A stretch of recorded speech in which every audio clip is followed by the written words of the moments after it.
कक्षा 6 के सभी छात्र छात्राओं का स्वागत है आज इस कक्षा में हम कक्षा 6 की गणित की अभ्यास कार्य पुस्तिका की इकाई 8 जिसका नाम है कोण की अभ्यास के सभी प्रश्नों को हल करेंगे। अभ्यास का पहला प्रश्न आपके सामने है। प्रश्न संख्या 1 है, निम्नलिखित आकृतियों में झुकाव को चिन्हित कीजिए। तो प्रश्न संख्या 1 में दी गई आकृतियों में हमको बताना है कि इन आकृतियों में झुकाव कहाँ पर है। झुकाव को हम कहते हैं कोण। दो रेखाओं के बीच के झुकाव को कोण कहा जाता है। तो जैसे चित्र 1 में हमको यहाँ पर पुस्तक का चित्र दिया गया है। ये रेखा पुस्तक के जो किनारे हैं उनके बीच में यहाँ पर एक झुकाव है, जैसा इस प्रश्न संख्या 1 में हमको दिखाया भी गया है तीर लगाकर कि पुस्तक के जो दो किनारे हैं उनके बीच में यहाँ पर झुकाव है। अब प्रश्न संख्या 2 में हमको एक पहाड़ का चित्र दिया गया है। इस पहाड़ के अगर हम दूर से पहाड़ को देखते हैं तो उसके किनारे एक सीधी रेखा की तरह हमको दिखते हैं। तो जैसे ये एक सीधी रेखा और एक ये सीधी रेखा, तो उनके बीच में यहाँ पर एक झुकाव बना हुआ है। कोण है इन दो किनारों के बीच में। एक देखिए, अगर आसमान को हम एक सीधी रेखा द्वारा प्रदर्शित करें और पहाड़ के की ढलाई को एक सीधी रेखा द्वारा प्रदर्शित करें तो उनके बीच में भी एक कोण बना हुआ है यहाँ पर। फिर प्रश्न संख्या 3 देखिए। प्रश्न संख्या 3 में एक पुस्तक का चित्र है। पुस्तक का देखिए एक किनारा, ये दूसरा किनारा, तो उनके बीच में भी यहाँ पर एक झुकाव है, एक कोण बना हुआ है। प्रश्न संख्या 4। प्रश्न संख्या 4 में हमको एक घड़ी का चित्र दिया गया है। घड़ी की दो सुइयों के बीच में झुकाव होता है, जैसे ये एक छोटी वाली सुई, एक ये बड़ी वाली सुई, उनके बीच में यहाँ पर एक झुकाव है, यहाँ पर एक कोण बना हुआ है। प्रश्न संख्या 5 में हमको एक कैंची का चित्र दिया गया है और कैंची की दो पत्तियों के बीच में देखिए यहाँ पर पत्तियों के किनारे को अगर हम सीधी रेखा मान लें तो उनके बीच में यहाँ पर हमको एक झुकाव दिया गया है। और प्रश्न संख्या 6 में दो किरण खींची गई हैं, ये पहली किरण, ये दूसरी किरण, उनके बीच में यहाँ पर है झुकाव। तो प्रश्न संख्या 1 में दी गई आकृतियों के बीच में हमको झुकाव की पहचान करनी थी। प्रश्न संख्या 1 हो चुकी है कंप्लीट। अब हम चलते हैं प्रश्न संख्या 2 पर। प्रश्न संख्या 2 है, दी गई आकृति में शीर्ष भुजा कोण को बताइए। प्रश्न संख्या 2 में हमको ये एक आकृति दी गई है, इसमें से हमको शीर्ष भुजा और कोण का नाम बताना है इस आकृति के। तो दो किरण जिस बिंदु से शुरू होती है, जैसे बिंदु ओ से यहाँ पर दो किरण जा रही हैं, एक किरण है ओ बी और एक दूसरी किरण है ओ ए। तो दो किरणों के बीच के झुकाव को ही हम कहते हैं कोण। तो यहाँ पर एक ये कोण बना हुआ है, इस कोण का शीर्ष भुजा और कोण हमको लिखने हैं, कोण का नाम हमको लिखना है। तो जिस बिंदु से जहां पर जिस शीर्ष पर कोण का निर्माण होता है, जहां से दो किरणें शुरू होती हैं, उस बिंदु को ही कोण का शीर्ष कहा जाता है। तो ओ से यहाँ पर दो किरणें शुरू हुई है, एक किरण ओ ए और दूसरी किरण थी ओ बी। तो जिस बिंदु से दो किरणें शुरू होती हैं और उन किरणों के बीच के झुकाव को ही हम कोण कहते हैं। तो वह बिंदु जहां से दो किरणें शुरू होती हैं उस बिंदु को हम कहते हैं कोण का शीर्ष। तो यहाँ पर शीर्ष है ओ। अब हमको कोण की भुजा बतानी है। कोण को बनाने वाली दोनों किरणों को हम भुजा कहते हैं कोण की। तो एक भुजा हुई यहाँ पर ओ ए, दूसरी भुजा हो जाएगी ओ बी, ओ ए और दूसरी भुजा है ओ बी। अब कोण का नाम हमको लिखना है, तो इस कोण का नाम हम तीन प्रकार से लिख सकते हैं। पहले एक कोण का चिन्ह और शीर्ष लिख देंगे इस कोण का। तो इस कोण का शीर्ष था ओ, तो इस कोण का नाम एक प्रकार से तो ऐसे लिख सकते हैं, कोण का चिन्ह बनाएंगे और उस कोण के शीर्ष का, उस कोण का जो शीर्ष है उसका नाम लिख देंगे, तो कोण ओ। या इसका हम दूसरा नाम, दूसरे प्रकार से इस कोण का नाम लिख सकते हैं भुजाओं के नाम के आधार पर। अगर हम ए से शुरू करें, ए ओ बी, तो एक इस प्रकार हम कोण का नाम लिख सकते हैं ए ओ बी। या तीसरा प्रकार है इस कोण का नाम लिखने का, अगर हम शुरुआत यहां से करें बी ओ ए, बी ओ ए। तो किसी भी कोण का नाम लिखते समय हमें उस कोण के शीर्ष को सदैव मध्य में रखना होता है। तो इस कोण का नाम हम तीन प्रकार से लिख सकते हैं। प्रश्न संख्या 2 कंप्लीट हो चुकी है। अब देखिए प्रश्न संख्या 3। कोण की आकृति बनाने वाले अक्षरों को छांटिए। इस कोण की आकृति बनाने वाले कौन कौन से अक्षरों का को हमको यहाँ पर विकल्प में से छांटना है। तो बी, देखिए बी अक्षर यहाँ पर प्रयोग हुआ है या नहीं, तो इस आकृति में बी अक्षर का प्रयोग यहाँ पर किया गया है इस कोण को बनाने के लिए। तो बी। ओ, ओ को बनाने के लिए ओ अक्षर का प्रयोग भी इस आकृति में किया गया है, तो ओ भी सही हो जाएगा। सी और एक्स का प्रयोग इस आकृति को बनाने में नहीं किया गया है। अब देखिए प्रश्न संख्या 4। अपने परिवेश में कोण का स्वरूप दिखाई देता है। अब हमको बताना है कि हमारे आसपास में निम्न इनमें से किस स्थिति में कोण का स्वरूप हमको दिखाई देता है। पहला विकल्प है दरवाजे के किनारे व चौखट के बीच में। हाँ, तो दरवाजों के किनारे और चौखट के बीच में हमको कोण का आभास होता है। जैसे ये हमारा कोई दरवाजा है, ये चौखट है और इसमें यहाँ पर कोई एक दरवाजा ये लगा हुआ है। तो ये चौखट है और यहाँ पर एक ये दरवाजा लगा हुआ है। तो चौखट के और दरवाजे के बीच में आपको यहाँ पर एक कोण का आभास अवश्य होगा। अब दूसरा विकल्प है सीढ़ी व दीवार के बीच में। तो सीढ़ी, देखिए ऐसे ये दीवार है, ये एक यहाँ पर सीढ़ी खड़ी हुई है, तो सीढ़ी और दीवार के बीच में भी एक कोण का आभास होता है। स्वरूप हमको दिखाई देगा कोण के। सीढ़ी और दीवार के बीच में भी कोण, ये झुकाव हमको मिलेगा और झुकाव को ही हम कोण कहते हैं। खुली किताब के दो किनारे, तो जैसे हमारे पास कोई खुली किताब है, ये खुली किताब है, तो इनके किनारों के बीच में भी हमको कोण का आभास होगा। और ऑप्शन डी है उपयुक्त सभी। तो ये यहाँ पर चारों स्थिति में, देखिए पहली स्थिति दरवाजे के किनारे व चौखट के बीच में भी कोण होता है, सीढ़ी व दीवार के बीच में भी कोण का आभास होता है, खुली किताब के दो किनारों के बीच में भी कोण का आभास है। तो ये उपयुक्त, ये तीनों ही इस प्रश्न के सही उत्तर है। तो ऑप्शन डी यहाँ पर सही हो जाएगा, उपरोक्त सभी। सभी विकल्प इस प्रश्न में दिए गए सही हैं, तो ऑप्शन डी इस प्रश्न का सही उत्तर हो जाएगा। अब देखिए प्रश्न संख्या 5। प्रश्न संख्या 5 है कोण मापने के यंत्र का नाम छाटिए। तो कोण मापने के लिए हम किस यंत्र का प्रयोग करते हैं? प्रकार, चांदा, गुनिया या इनमें से कोई नहीं। तो कोण को मापने के लिए हम चांदे का प्रयोग करते हैं।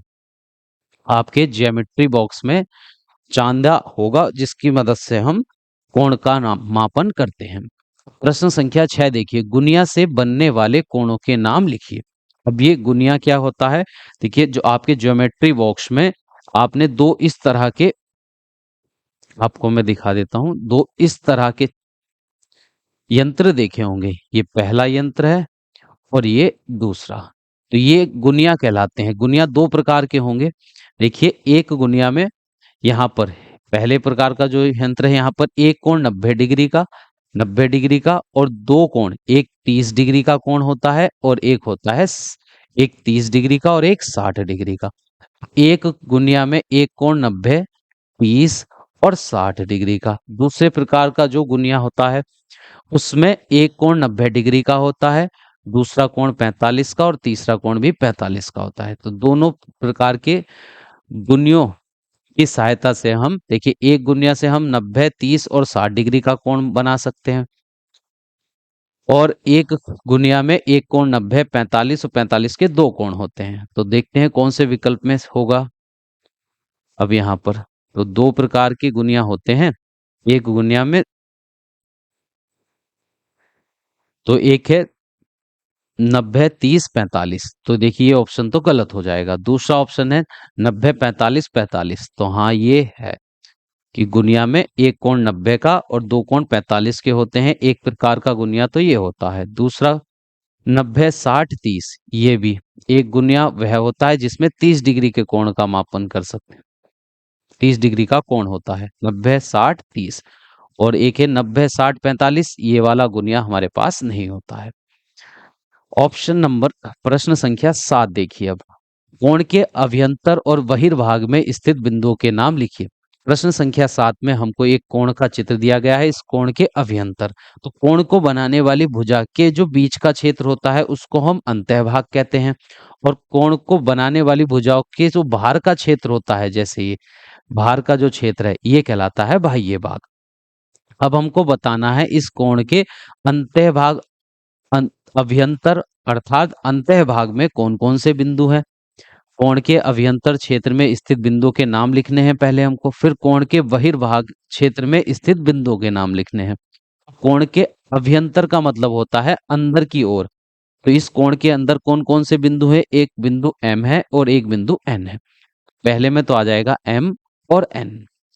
अब दूसरा यहाँ पर हमको भरना है इस तालिका में कोण के बहिर् क्षेत्र में स्थित बिंदुओं के नाम। तो इस कोण को बनाने वाली भुजाओं से जो बाहर का क्षेत्र है उस उसमें स्थित बिंदुओं को हम कहेंगे बहिर्भाग क्षेत्र के बिंदु। तो देखिए एक बाहर की ओर बिंदु यहाँ पर Z है, एक बिंदु Y है और एक बिंदु X है, एक बिंदु W है। तो एक X, W, Y और Z। तो प्रश्न संख्या 7 कंप्लीट हो चुकी है। अब देखिए प्रश्न संख्या 8। प्रश्न संख्या 8 है, निम्नलिखित कोण का शीर्ष स्थित होता है। किसी कोण का शीर्ष स्थित होता है, कोण के अंदर, कोण पर, कोण के बाहर या इनमें से कोई नहीं। तो कोण का जो शीर्ष होता है, देखिए जैसे हमने ये कोण का निर्माण किया, कोण ए ओ बी, तो इस कोण का शीर्ष ओ है। तो ओ जो है इस कोण को बनाने वाली किरणों के ऊपर स्थित है। तो कोण का जो शीर्ष होता है वह कोण पर स्थित होता है, ना कोण के अंत्य भाग में होता है ना बाह्य भाग में होता है, वह कोण पर होता है। तो ऑप्शन बी इस प्रश्न का सही उत्तर है। 0 डिग्री का कोण कहलाता है संपूर्ण कोण, रिजु कोण, समकोण या शून्य कोण। देखिए संपूर्ण कोण होता है 360 डिग्री का, रिजु कोण होता है 180 डिग्री का, समकोण होता है 90 डिग्री का और शून्य कोण होता है 0 डिग्री का। ऑप्शन डी इस प्रश्न का सही उत्तर है। प्रश्न संख्या 10, 90 डिग्री का कोण कहलाता है। 90 डिग्री के कोण को देखिए संपूर्ण कोण तो होता है 360 डिग्री का, रिजु कोण होता है 180 डिग्री का और समकोण होता है 90 डिग्री का, शून्य कोण होता है 0 डिग्री का। तो हमसे पूछा था 90 डिग्री का कोण कहलाता है समकोण। अब प्रश्न 11, न्यून कोण होता है। न्यून कोण वह कोण होता है जिसकी माप 0 डिग्री से तो ज्यादा हो और 90 डिग्री से कम हो। ऑप्शन दिए गए हैं 0 से बड़ा, 90 से छोटा। तो पहला ही ऑप्शन इस प्रश्न का हो जाएगा सही उत्तर, क्योंकि वह कोण जो 0 डिग्री से बड़ा हो, 90 डिग्री से छोटा होता है, 0 और 90 के बीच में होता है, उसी को हम कहते हैं न्यून कोण। तो ऑप्शन ए ही इस प्रश्न का सही उत्तर है। अगला सवाल देखिए, प्रश्न संख्या 12, अधिक कोण होता है। देखिए अधिक कोण होता है वह कोण जिसकी माप 90 डिग्री से तो ज्यादा हो और 180 डिग्री से कम हो। तो वह कोण जो 90 और 180 के बीच की माप का होता है उसी को हम अधिक कोण कहते हैं। 90 से बड़ा और 180 डिग्री से छोटा। तो पहला ऑप्शन है 0 से बड़ा, 90 से छोटा।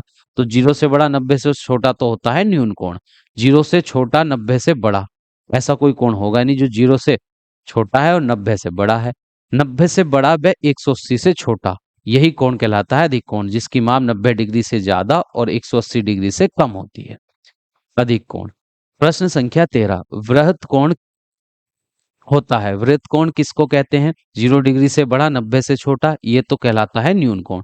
0 से छोटा, 90 से बड़ा, ऐसा कोण होगा ही नहीं कोई जो 0 से छोटा है और 90 से बड़ा है, ये ऑप्शन ही, ऐसा कोण कोई होगा ही नहीं। 90 से बड़ा 180, देखिए 90 से बड़ा 180 डिग्री से छोटा, इस प्रकार के कोण को हम कहते हैं अधिक कोण, ये होता है अधिक कोण। और 0 से बड़ा 90 से छोटा होता है न्यून कोण। और ऑप्शन डी है 180 डिग्री से बड़ा, 360 डिग्री से छोटा। तो ये कोण होता है वृत्त कोण, जिसकी माप 180 डिग्री से ज्यादा और 360 डिग्री से कम हो, वह कोण कहलाता है वृत्त कोण। तो ऑप्शन डी इस प्रश्न का सही उत्तर है। प्रश्न संख्या 14, कोटि पूरक कोण युग्म नहीं है। कोटि, अब हमको बताना है कि कौन से जोड़े, दो दो कोणों के जोड़े दिए गए हैं इस प्रश्न में, हमको विकल्प में ये बताना है कि कौन सा युग्म कोटि पूरक कोण युग्म नहीं है। पहले हमको ये पता होना चाहिए कि कोटि पूरक कोण कौन से होते हैं। कोटि पूरक कोण वे कोण होते हैं, ऐसे दो कोण जिन कोणों की माप का योगफल 90 डिग्री आ जाता है, उनको हम कहते हैं कोटि पूरक कोण। अब हमको छांटना है इनमें से कौन कोटि पूरक नहीं है। देखिए 81 और 9 दोनों को जोड़ेंगे तो 90 आ जाएगा, ये तो दोनों कोटि पूरक कोण है। 50 और 40 ये भी 90 डिग्री का हो जाएगा, दोनों का योगफल, ये भी कोटि पूरक कोण है। 35 और 55 इन दोनों को जोड़ने पर भी हमको 90 डिग्री प्राप्त होगा। तो ये दोनों कोणों का जो युग्म है ये भी कोटि पूरक है। 8 और 90 को जोड़ने पर 98 आएगा, 90 नहीं आएगा। तो ये ऑप्शन डी में जो दो कोण दिए गए हैं इनका योगफल हमको 90 नहीं मिला है, इसलिए ये कोटि पूरक कोण नहीं है। तो ऑप्शन डी इस प्रश्न का सही उत्तर है। अगला सवाल देखिए, प्रश्न संख्या 15। संपूरक कोण युग्म नहीं है। कौन संपूरक कोण युग्म नहीं है? संपूरक कोण वे होते हैं ऐसे दो कोण जिनका योगफल 180 डिग्री होता है, उन कोणों को हम संपूरक कोण कहते हैं।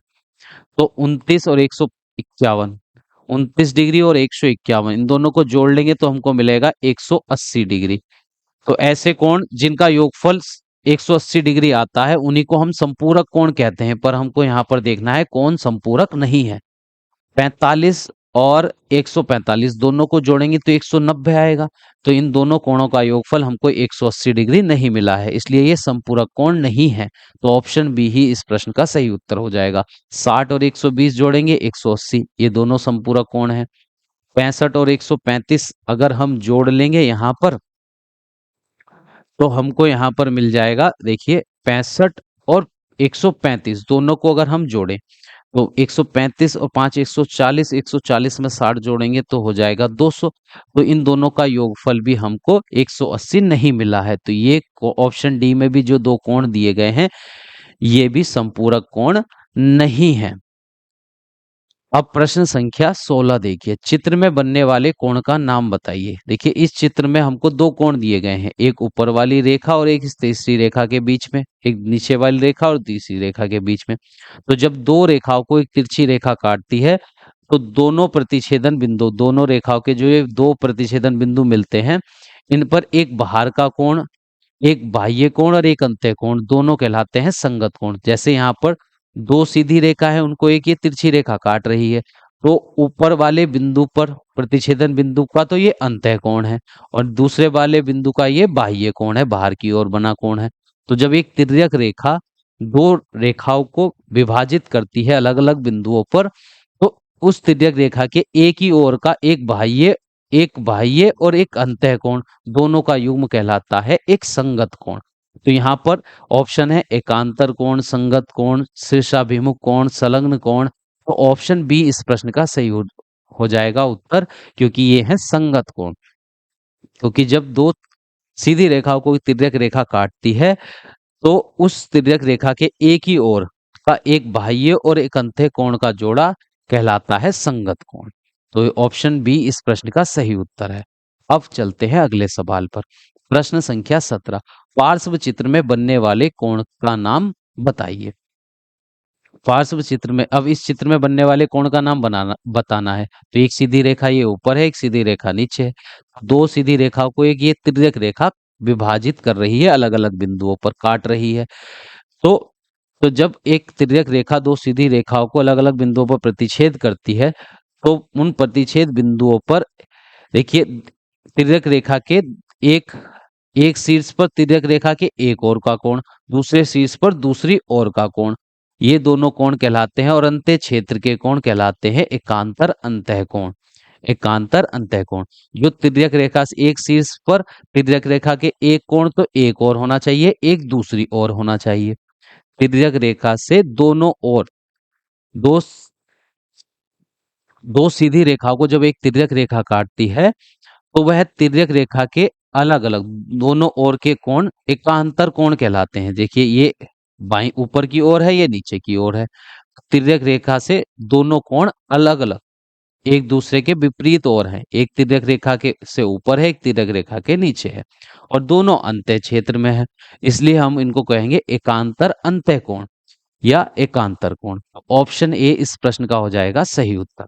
जब दो सीधी रेखाओं को एक तिर्यक रेखा काटती है तो तिर्यक रेखा के दोनों ओर के कोण एकांतर कोण कहलाते हैं।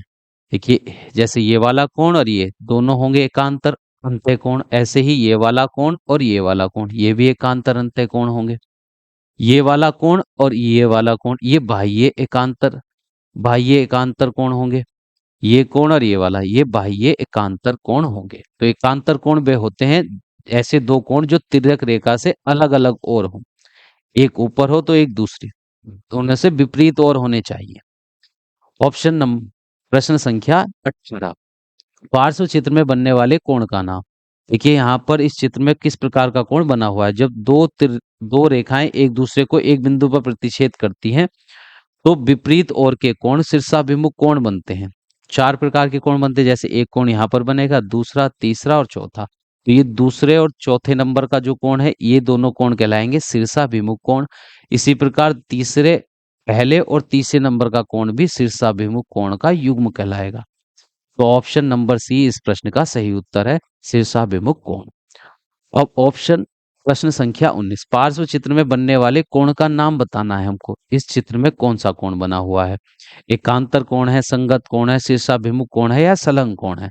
देखिए एकांतर कोण तो वे होते हैं जब दो सीधी रेखाओं को तिर्यक रेखा काटती है तो तिर्यक रेखा के दोनों ओर के कोण एकांतर कोण कहलाते हैं। यहाँ पर दो कोण बने हुए, एक कोण तो इन दो रेखाओं के बीच में है, एक कोण ये ऊपर वाली दो रेखाओं के बीच का कोण है। तो नीचे दो रेखाओं के बीच में भी एक कोण बना हुआ है, ऊपर वाली दो रेखाओं के बीच में भी एक कोण है। इन दोनों कोण का शीर्ष तो उभयनिष्ठ है। देखिए यहाँ से ही इसी बिंदु पर दोनों कोण बने हुए हैं, ऊपर वाला कोण भी और नीचे वाला कोण भी। और दोनों कोण की ये बीच वाली जो रेखा है ये दोनों कोणों में एक जैसी है। और शीर्ष ऐसे दो कोण जिनका शीर्ष भी उभयनिष्ठ हो, एक ही हो, और उनकी एक भुजा भी उभयनिष्ठ हो, ऐसे दो कोण जिनका शीर्ष भी उभयनिष्ठ होता है और एक भुजा उभयनिष्ठ होती है उनको हम कहते हैं संलग्न कोण। इनको कहते हैं हम संलग्न कोण। संगत कोण तो वे होते हैं जैसे दो हमारे पास सीधी रेखा है और उनको एक तिर्यक रेखा विभाजित करे अलग अलग बिंदुओं पर, तो एक प्रतिच्छेदन बिंदु पर बाह्य छेद का कोण, दूसरे बिंदु पर अंत्य छेद का कोण, और तिर्यक रेखा के एक ही ओर के कोण संगत कोण कहलाते हैं। जैसे ये कोण इस वाले के संगत है और ये वाला कोण इसके संगत है, ये अंत्य क्षेत्र में है और ये बाह्य क्षेत्र में है। इसी प्रकार तिर्यक रेखा से दूसरी ओर के भी ये इसके संगत यहाँ पर ये होगा, ये बाह्य क्षेत्र का कोण हो गया, ये अंत्य क्षेत्र का कोण। अगर पहले बिंदु पर अंत्य क्षेत्र में एक कोण बनाए और दूसरे बिंदु पर बाह्य क्षेत्र में एक कोण है तो ये दोनों कोण भी संगत कोण होंगे। और संलग्न कोण वे कोण होते हैं ऐसे दो कोण जिनकी जिनका शीर्ष उभयनिष्ठ हो और जिनकी एक भुजा उभयनिष्ठ होती है उनको हम संलग्न कोण कहते हैं। तो ऑप्शन नंबर डी इस प्रश्न का सही उत्तर है। अब देखिए प्रश्न संख्या 20। प्रश्न संख्या 20 है, पार्श्व चित्र में बनने वाले कोणों के नाम लिखिए। देखिए पार्श्व चित्र में किस प्रकार का कोण बना हुआ है। देखिए ये कोण किस प्रकार का है, एक सीधी रेखा पर बना कोण होता है 180 डिग्री का, और इस कोण को हम कहते हैं सरल कोण। सरल सरल कोण, सरल कोण कह लीजिए या इसको हम बोलते हैं ऋजु कोण। तो वह कोण जिसकी माप 180 डिग्री होती है उसको हम सरल कोण, ऋजु कोण कहते हैं, सीधी रेखा पर बना कोण। और यहाँ पर ना तो ऑप्शन में एकांतर कोण दिया गया है, यहाँ पर ये भी इसका उत्तर नहीं है, संगत कोण भी नहीं है, ये शीर्षाभिमुख कोण भी नहीं है और संलग्न कोण भी नहीं है। तो इस ऑप्शन में हमको सही उत्तर दे ही नहीं रखा है। इस प्रश्न का सही उत्तर है सरल कोण। सरल कोण दिया गया है हमको, इस कोण का नाम है सरल कोण या ऋजु कोण। ऋजु कोण। अब देखिए प्रश्न संख्या 21। प्रश्न संख्या 21 है, पार्श्व चित्र में बनने वाले संगत कोण, एकांतर कोण, शीर्षाभिमुख कोण, संलग्न कोण और रैखिक युग्म कोण के नाम बताइए। इस चित्र में से हमको संगत कोण के नाम, एकांतर कोण, शीर्षाभिमुख कोण, संलग्न कोण और रैखिक युग्म कोण के नाम लिखने के लिए कहा गया है। चलिए लिखते हैं नाम। तो संगत कोण देखिए कहाँ पर है, तो जब दो सीधी रेखाओं को एक तिर्यक रेखा काटती है तो उनके द्वारा बने कोण, जब दो सीधी रेखाओं को, जैसे यहाँ पर सीधी रेखा एक ए बी है, एक सीधी रेखा यहाँ पर सी डी है, और इन दोनों रेखाओं को एक ये एफ ई वाली रेखा काट रही है और एक ये जी एच वाली रेखा भी दो अलग अलग बिंदुओं पर काट रही है। पहले हम रेखा ए बी और सी डी को, जो ई एफ वाली रेखा काट रही है, इसके द्वारा बने गए संगत कोणों के नाम लिखेंगे। जैसे यहाँ पर एक कोण तो यहाँ पर है, पहले बिंदु पर बाहर के क्षेत्र का कोण तिर्यक रेखा के एक ही ओर होते हैं संगत कोण, ये बाहर का हो गया बाह्य कोण और ये वाला अंतः कोण। तो एक कोण का नाम तो यहाँ पर हम लिखेंगे कोण एफ एल बी, तथा और इसके साथ जो संगत कोण है एफ एल बी और एक कोण होगा एल वाई डी। कोण एल वाई डी, ये दोनों कोण संगत कोण है। ये बाह्य क्षेत्र का कोण है, ये अंत्य क्षेत्र का कोण है, अलग अलग शीर्षों पर और तिर्यक रेखा के एक ही ओर। उसके बाद देखिए ये वाला कोण और ये वाला कोण, ये बाह्य, ये अंत्य क्षेत्र का कोण है, ये बाह्य क्षेत्र का कोण है, तिर्यक रेखा के एक ही ओर हैं ये दोनों कोण। तो इस कोण का नाम लिखेंगे B L Y, B L Y, तथा दूसरे कोण का नाम होगा D Y E, D Y E, D Y E. तो ये दोनों एक संगत कोण है। उसके बाद देखिए इस तिर्यक रेखा के दूसरी ओर भी तो कोण बने हुए हैं, ये बाह्य क्षेत्र का कोण और ये वाला है अंत्य क्षेत्र का कोण। तो ये दोनों एक दूसरे के संगत कोण होंगे, तो इनके नाम भी लिख लेते हैं। कोण एफ एल एम तथा, और इसके साथ संगत कोण है यहां पर, इस वाले का नाम हम लिखेंगे एल बाई सी। कोण एल वाई सी लिखना है हमको, एल वाई सी। तो ये दोनों संगत कोण है, और ये अंत्य क्षेत्र का कोण शीर्ष एल पर और ये बाह्य क्षेत्र का कोण शीर्ष बाई पर, तो ये दोनों भी संगत कोण है। इनके नाम लिखते हैं ए एल बाय, कोण ए एल बाय, तथा ए एल बाई, तथा दूसरा कोण है सी बाई ई, कोण है सी वाई और ई। तो ए बी और सी डी रेखा, दोनों रेखा को एक तिर्यक रेखा ई एफ अलग अलग बिंदुओं पर काट रही है। इसके द्वारा संगत युग्म के 4 जोड़े हमको मिले हैं, संगत युग्म के 4 कोण मिले हैं, 4 संगत कोण मिले हैं हमको ये।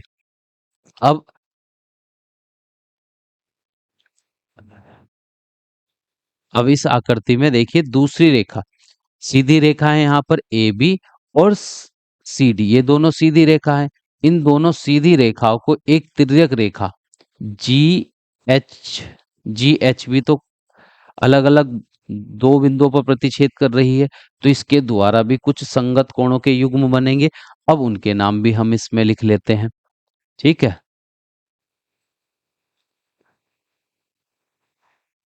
तो एक संगत कोण देखिए जी एच वाली जो तिर्यक रेखा है, जो ए बी और सी डी को अलग अलग बिंदुओं पर काट रही है, बिंदु एम पर और एक्स पर। तो पहले हम तिर्यक रेखा के एक ओर के 2 संगत कोणों के युग्म लिखेंगे। जैसे एक ये बाह्य क्षेत्र का कोण, ये अंत्य क्षेत्र का कोण, इसका नाम हो जाएगा जी एम बी, और इस वाले का नाम, निचले वाले अंत्य क्षेत्र के कोण का नाम लिखेंगे एम एक्स डी। तो यहाँ है ये कोण जी एम बी, तथा दूसरा कोण हो जाएगा इसके जो संगत है M X D, M X और डी। उसके बाद ये अंत्य क्षेत्र का कोण हो जाएगा शीर्ष एम पर, और शीर्ष एक्स पर ये बाह्य क्षेत्र का कोण। तो ये संगत कोण भी, ये दोनों भी संगत कोण होंगे। इनका नाम लिखते हैं बी एम एक्स, कोण बी एम एक्स, तथा उसके बाद जो कोण है उसका नाम है D x H, D x और एच। अब इस तिर्यक रेखा जी एच के द्वारा दूसरी ओर भी तो 2 संगत कोणों के युग्म बनेंगे। यहां पर एक कोण है G M A, G M A और एम एक्स सी, ये वाला कोण, ये दोनों एक दूसरे के संगत कोण रहेंगे यहाँ पर। तो लिखते हैं इनके नाम भी, इनके नाम यहीं पर लिख लेते हैं हम आगे। कोण G M A, G M A, और तथा इसके साथ जो संगत कोण है उसका नाम है कोण M X C, M X C, M X सी। इसके बाद पहले शीर्ष पर, ऊपर वाले शीर्ष पर, ऊपरी ऊपर वाली जो रेखा है उसके शीर्ष पर एम पर एक अंत्य क्षेत्र में यहाँ पर कोण बना हुआ है, और एक ये बाह्य क्षेत्र का कोण है। ये दोनों भी शीर्षा, ये दोनों भी संगत कोण है। इनके नाम लिख देते हैं कोण ए जेड ए एम एक्स तथा उसके साथ जो कोण बना हुआ है, दूसरा कोण है सी एक्स एच। सी सी सी एक्स और एच। सी एक्स और एच। तो प्रश्न, इस चित्र में दिए गए सभी संगत कोणों के युग्म हमने यहां पर लिख लिए हैं। अब हम आगे बढ़ते हैं। अब हमको लिखने हैं एकांतर कोण। अब लिखने हैं हमको एकांतर कोण।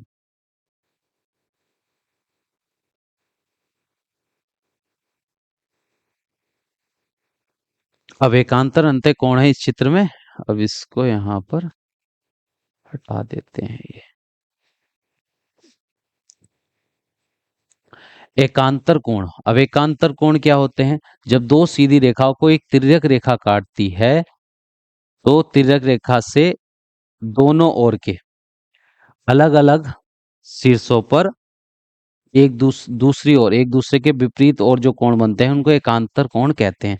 जैसे यहाँ ए बी और सी डी रेखा को ये ई एफ वाली रेखा काट रही है, तो ये वाला कोण जो A L by A L E वाला जो कोण बनेगा, या इसको लिख देते हैं ए एल बाई ये जो कोण है, और L M D, L Y और डी, ये एल वाई डी है ये वाला, एल वाई डी, ये दोनों कोण है एकांतर अंतः कोण। और इसी प्रकार जैसे बी एल बाय ये वाला कोण और एल बाय सी ये वाला कोण, ये दोनों एकांतर अंतः कोण है। तो जब दो सीधी रेखाओं को एक तिर्यक रेखा काटती है तो दो एकांतर कोणों के युग्म मिलते हैं हमको। तो जब ए बी और सी डी को एक तिर्यक रेखा ई एफ काट रही है तो यहां पर एक कोण बनेगा, कोण, इसका नाम लिखते हैं A L Y A L Y, तथा उसके साथ जो कोण है कोण A Y D, L Y D, L Y D. ठीक, ये दोनों एकांतर कोण थे। उसके बाद हमारे पास है एक कोण है बी एल वाई, कोण बी एल वाई, तथा इसके एकांतर कोण है यहां पर बी एल वाई के एकांतर कोण है एल वाई सी, कोण एल वाई सी। ये हो गया। अब यहां पर दूसरी तिर्यक रेखा और है, देखिए, और भी एकांतर कोण बना सकते हैं हम। एक सीधी रेखा है ए बी और सी डी, और इनको एक तिर्यक रेखा जी एच भी यहां पर विभाजित कर रही है, दो अलग अलग बिंदुओं पर, एम पर और एक्स पर। तो यहां पर भी दो एकांतर कोण के युग्म बनेंगे। एक कोण होगा यहां पर B M X, B M X के एकांतर कोण होगा यहां पर M X C, M X C. और उसके बाद दूसरा एकांतर कोण होगा यहाँ पर A M X, A M X के एकांतर अंतः कोण होगा M X D, M X D. तो ये दो कोणों के युग्म और होंगे यहाँ पर, इनको भी लिख लेते हैं। एक कोण है B M X, B M X, तथा कोण M X Y, M X Y. उसके बाद ए एम एक्स, कोण ए एम एक्स, और इसके एकांतर कोण होगा ए एम एक्स के एकांतर कोण है M X D, M X D, कहते हैं कोण एम एक्स और डी। ये हो गए हैं एकांतर कोण। अब प्रश्न में आगे हमको लिखना है शीर्षाभिमुख कोणों के नाम लिखने हैं। शीर्षाभिमुख कोण कौन कौन से हैं? शीर्षाभिमुख कोण, जब दो रेखाएं एक दूसरे को प्रतिच्छेद करती हैं तो कोण ऐसे दो कोण जिनका शीर्ष एक हो पर कोई सी भी भुजा उभयनिष्ठ ना हो, जैसे यहां पर ई एफ, देखिए ये ई एफ ई और जी एच, ये दोनों रेखाएं एक दूसरे को बिंदु यहां पर प्रतिच्छेद कर रही हैं, इस बिंदु पर प्रतिच्छेद कर रही हैं जेड पर। तो यहाँ पर हमको शीर्षाभिमुख कोण बनेंगे। देखिए एक कोण, जब दोनों रेखाएं एक दूसरे को प्रतिच्छेद कर रही हैं तो एक कोण यहाँ पर बना, एक कोण ये दूसरा, ये तीसरा, ये चौथा, चार कोण बने। तो एक और तीन शीर्षाभिमुख कोण होंगे और दो और चार दोनों शीर्षाभिमुख कोण होंगे। तो इनके नाम लिख लेते हैं। तो यहां पर लिखते हैं कोण बी जेड एफ, जी जेड एफ, तथा एक कोण है एच जेड ई, एच जेड ई।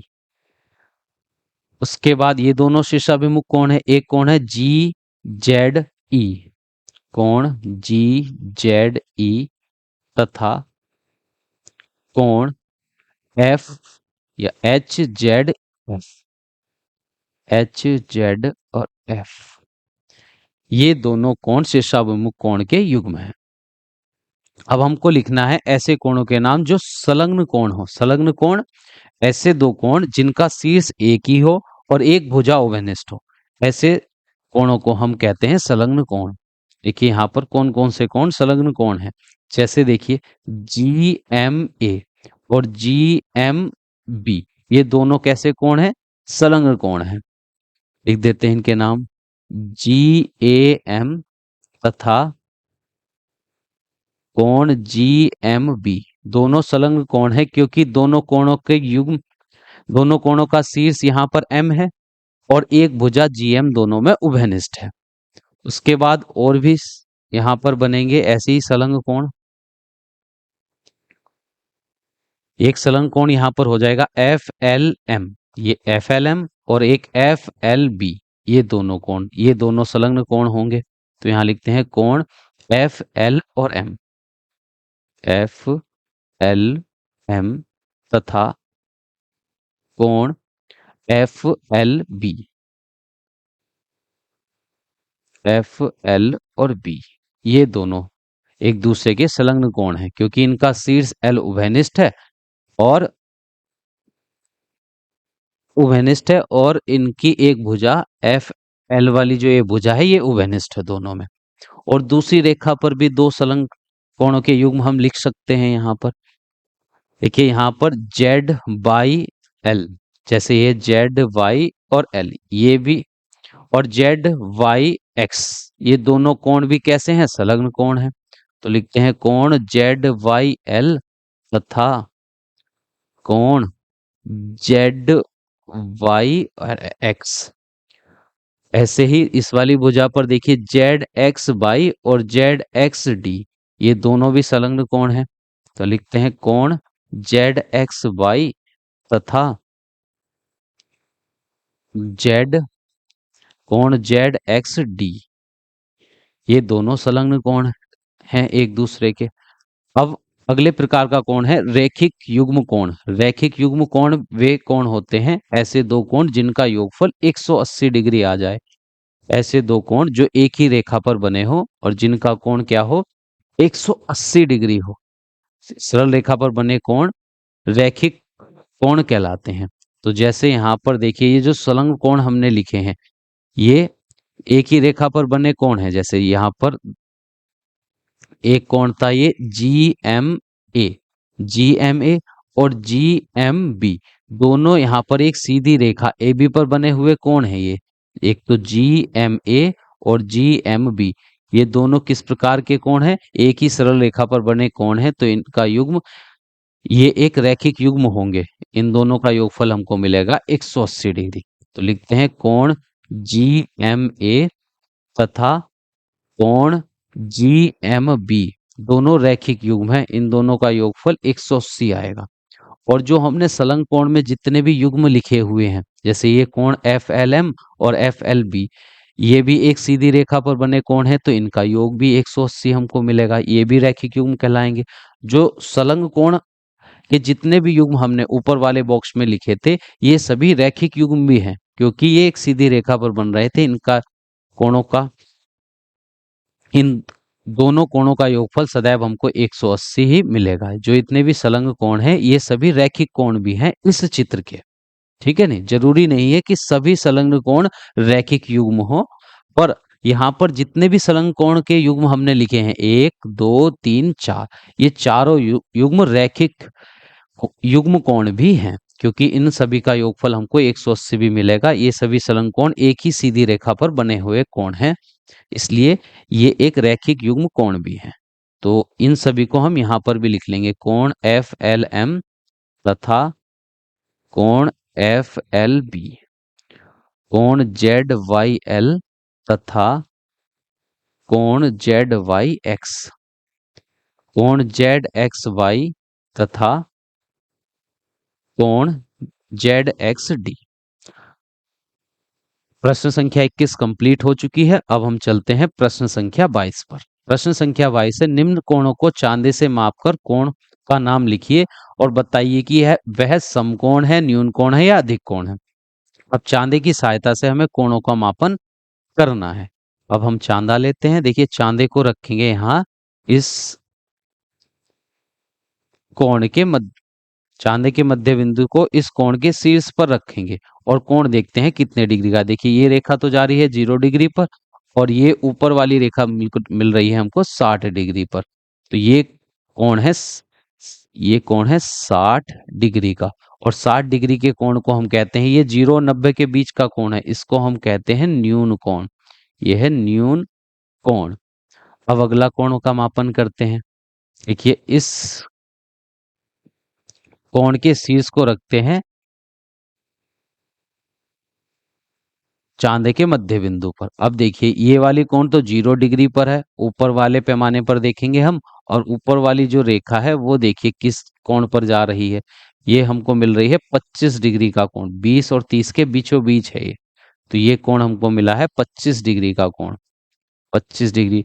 और 25 डिग्री का कोण 0 से बड़ा है, 90 डिग्री से छोटा है, ये भी है एक न्यून कोण। अब देखिए इस कोण को आप देखकर ही पहचान सकते हैं, जैसे ये कोण है 90 डिग्री की माप का, इसको हम लिखेंगे समकोण, समकोण। और ये वाला कोण देखिए इसकी माप, इसको और माप कर लिखते हैं कितने डिग्री की माप का होगा। तो चांदे के मध्य बिंदु को रखेंगे इस रेखा के, इस कोण के शीर्ष को चांदे के मध्य बिंदु पर रखेंगे। देखिए नीचे वाली रेखा तो जा रही है 0 डिग्री पर, नीचे अंदर की ओर जो पैमाना बना हुआ है 0 10 30 यहाँ पर, और दूसरी रेखा देखिए कहाँ पर है, ये अंदर वाले पैमाने पर आपको मिलेगी 100 और 110 के बीच में, लगभग 108 पर है ये, 108 या 110 डिग्री, इसको हम लिख लेते हैं। 110 डिग्री का कोण है और ये 90 से बड़ा है, 180 से छोटा है, और इस प्रकार के कोण को हम कहते हैं अधिक कोण, अधिक कोण। अब ये देखिए ये किस प्रकार का कोण है, यहाँ पर रखेंगे चांदे के मध्य बिंदु को इस कोण के शीर्ष पर रखेंगे, और ये कोण आपको कितना मिला, देखिए ये कोण है 120 से आगे है, ये 122 के आसपास है।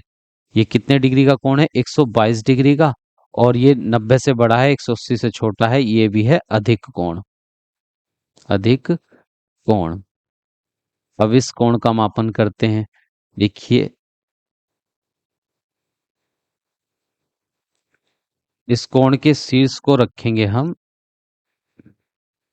चांदे के मध्य बिंदु पर, और देखिए नीचे वाली जो रेखा है ये 0 डिग्री, बाहर वाले पैमाने पर 0 डिग्री है, और ऊपर वाली रेखा जो बाहर वाले पैमाने पर आपको मिलेगी ये 30 से आगे है, लगभग 32 के आसपास है। तो ये कोण है 32 डिग्री का, 32 डिग्री का कोण 0 और 90 के बीच का कोण है, इसको हम कहते हैं न्यून कोण। अगला सवाल देखिए यहाँ पर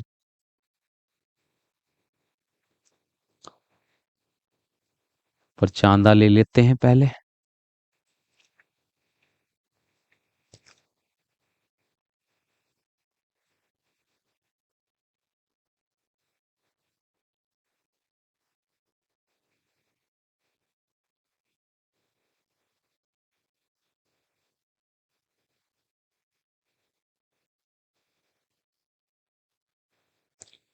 तो इस कोण के शीर्ष को चांदे के मध्य बिंदु पर रखेंगे।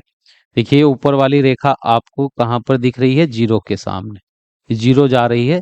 ये वाली जो रेखा है ऊपर की ओर जो है, इस कोण की एक भुजा 0 डिग्री पर, जो नीचे वाले अंदर की ओर जो पैमाना है 0, 10, 20 डिग्री, और जो बाहर दूसरी वाली किरण है ये नीचे वाले पैमाने पर आपको मिलेगी 160 और 170 के बीच में, यहाँ पर 165 पर है ये। तो ये कोण है 165 डिग्री का। और जब ये कोण 90 से बड़ा है, 180 से छोटा है, तो इस कोण का नाम है अधिक कोण। अधिक कोण।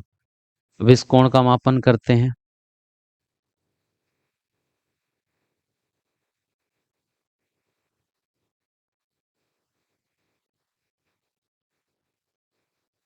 तो चांदे के मध्य बिंदु को कोण की एक भुजा पर हमने रखा, कोण के शीर्ष को चांदे के मध्य बिंदु पर रख दिया है।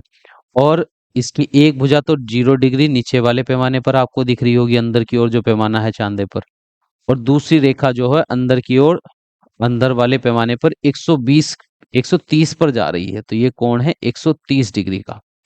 और 130 डिग्री का कोण भी होता है अधिक कोण। ये वाला कोण यहाँ पर चांदे के मध्य बिंदु को इस कोण के शीर्ष पर रखेंगे। एक भुजा अंदर वाले पैमाने पर 0 डिग्री आपको दिखा रही है, दूसरी वाली भुजा अंदर वाले पैमाने पर 30 डिग्री पर, यह है 50 डिग्री पर। तो ये कोण है 50 डिग्री का। और 50 डिग्री का कोण होता है न्यून कोण।